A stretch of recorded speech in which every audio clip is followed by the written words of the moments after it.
Hey everybody, so just in case we can't get to these notes, I'm putting it out there so you have more of a concrete understanding before you get to your homework, or well, hopefully you've been working on it, but this will add some finishing touches.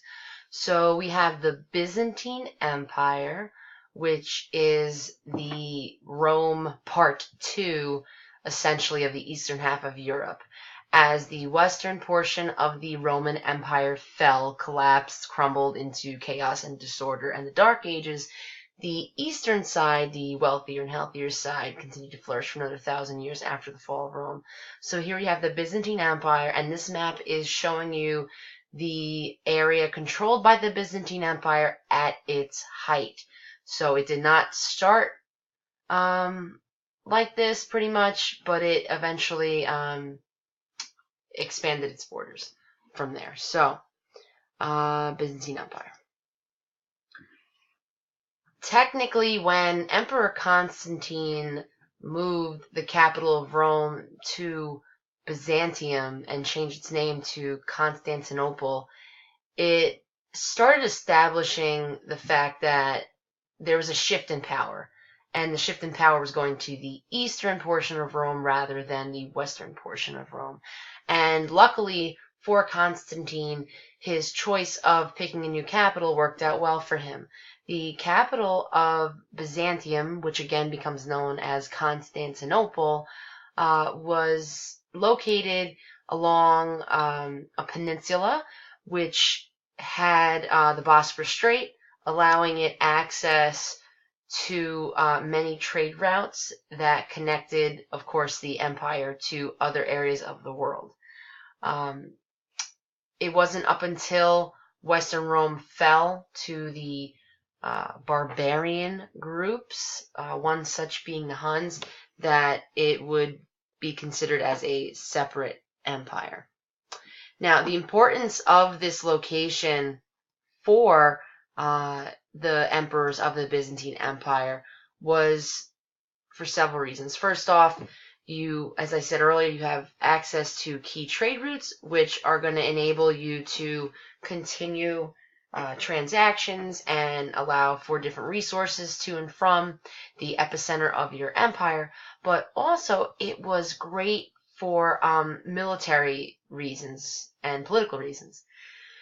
It was a city that, of course, yes, it had access to waterways, which enabled people to visit and leave, travel, but it was also a great place to establish defense. Constantinople had walls all around the coast of the city, which I believe the height of it was 45 feet. But I always get that confused because they had like 27 towers along it. So I don't know if there's 45 towers and it was 27 feet high or the opposite. Regardless, they were heavily defended. Plus, years after the first wall was established, they actually made a second wall beyond it. So they were ready. The only problem was by 1453 we had invaders coming in who had the creation of gunpowder. So walls aren't going to do anything for you there.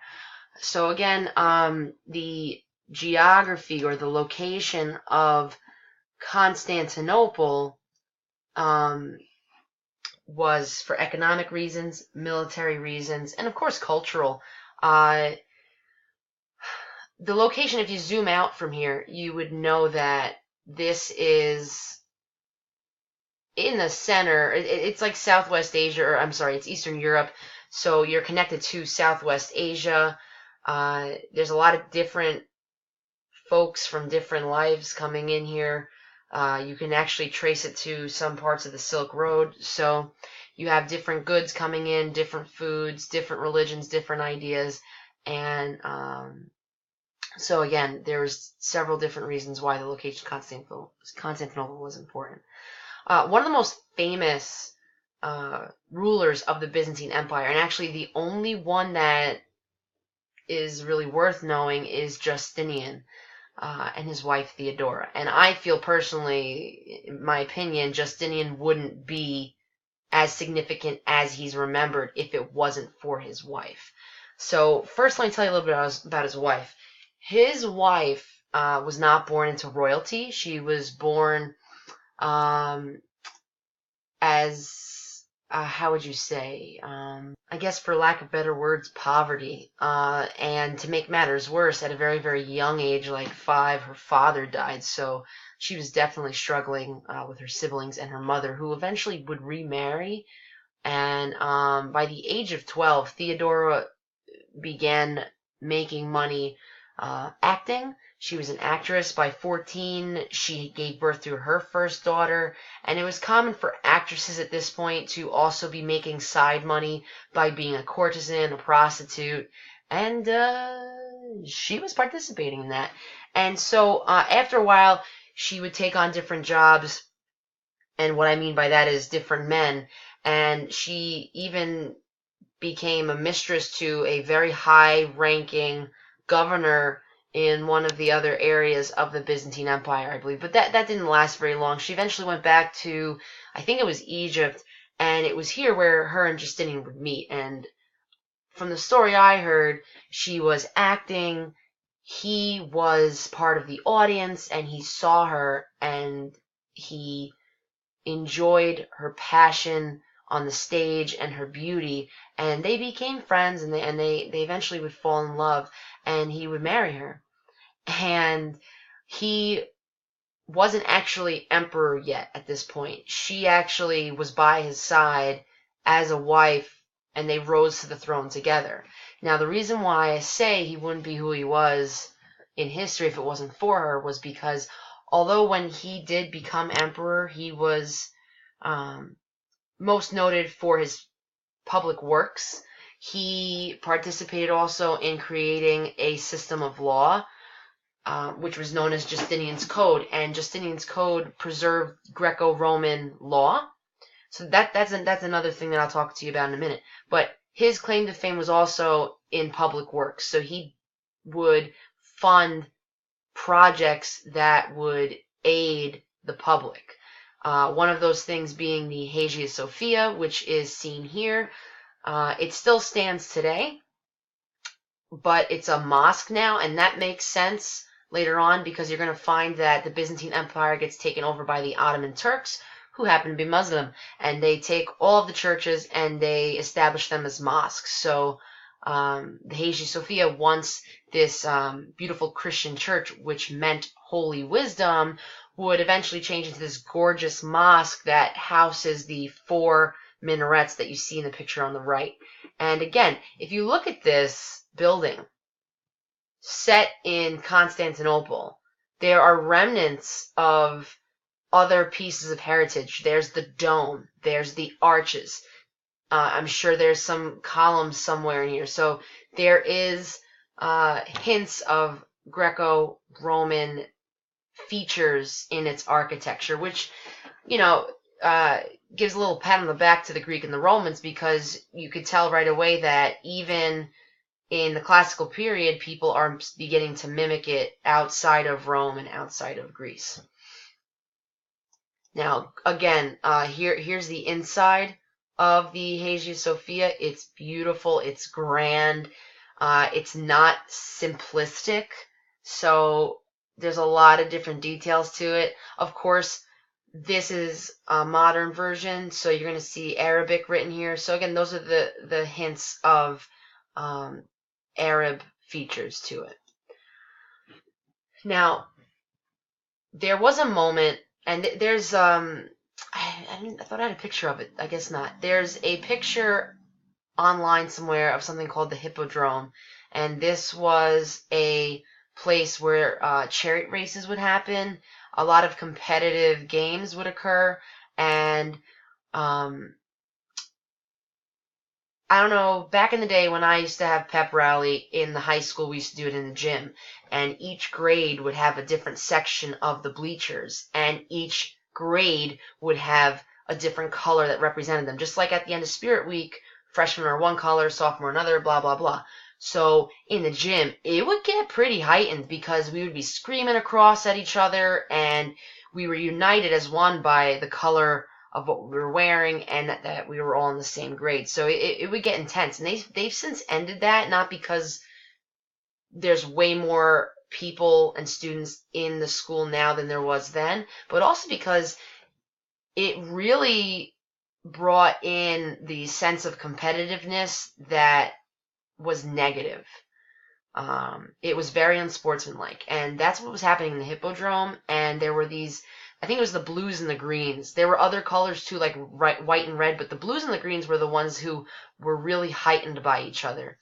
And what turned into a fight against each other eventually became a riot throughout the city and a threat towards Justinian's power. And while they met in the Hippodrome to kind of reconvene what they were going to do next in their riot, Justinian locked them in there, sent his army in there, and just massacred them. And before this, Justinian knew that they were planning to come to the palace. He knew that they were coming to get him. And he was like packing up all his stuff. He was putting his clothes in his suitcase. He's like, yo, Theodora, let's get the heck out of here. And Theodora makes this rallying speech, which at the end of it she says, imperial purple makes a very fine shroud. And what she's saying is that she would rather die in her royal clothes than run away and live forever as a pauper again. So here she is encouraging Justinian to stay. She succeeds. He sends his palace guards, I guess you would say, and his soldiers out there to basically kill him. And like 30,000 people died because of this riot. And I think it's called the Nika Riots because what the greens and the blues were shouting in the Hippodrome was Nika, Nika, and it meant victory, but they totally lost. Now, what's more important is Justinian's code, which you see here. And again, it helps preserve Greek and Roman laws or culture because they use the Greek and Roman laws that once existed. There was over 5,000 of them. So Justinian's rule is important not because it preserved Greco-Roman law, but because he also expanded the borders and set up many, many public works, which still exist today. Now, unfortunately, with faith, there's going to be a split, and the term for a religious split is a schism. So what happens is, now look at this, we're talking about 1054, so we're not at the fall of Rome anymore. We've fast forwarded 500 years to this point where there's a split in Christianity. So all throughout Europe, people are worshiping, practicing Christianity. We're going to see a split and a divide here. And the western portion of Rome is going to claim this higher faith and control to the Pope, whereas on the eastern side of Europe, they would look at the Patriarch as the leader, the end-all to things, not a religious figure. So this really, really split them. And the Pope and the Patriarch on each side would excommunicate each other, which means to banish. And if you're banished from the church, you essentially can't complete sacraments, which means you can't go to heaven, which means you hate yourself. So they each create their own new faith, Roman Catholicism, led by the Pope, and then you have Eastern Orthodox Christianity, which is led by the Patriarch. And there's some other minor differences which are seen on this slide, but the biggest one was that the Pope had the highest power in the Catholic Church, who is a religious leader, and the Eastern Orthodox said, no, it's the Patriarch, which actually is the political leader. So they argued over who should have the greatest form of power.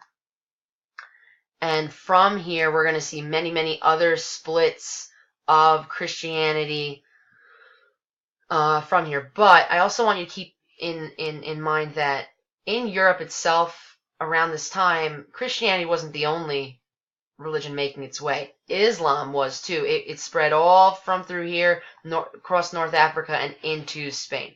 So again, keep that in mind. I'll talk more about this another time. Good luck.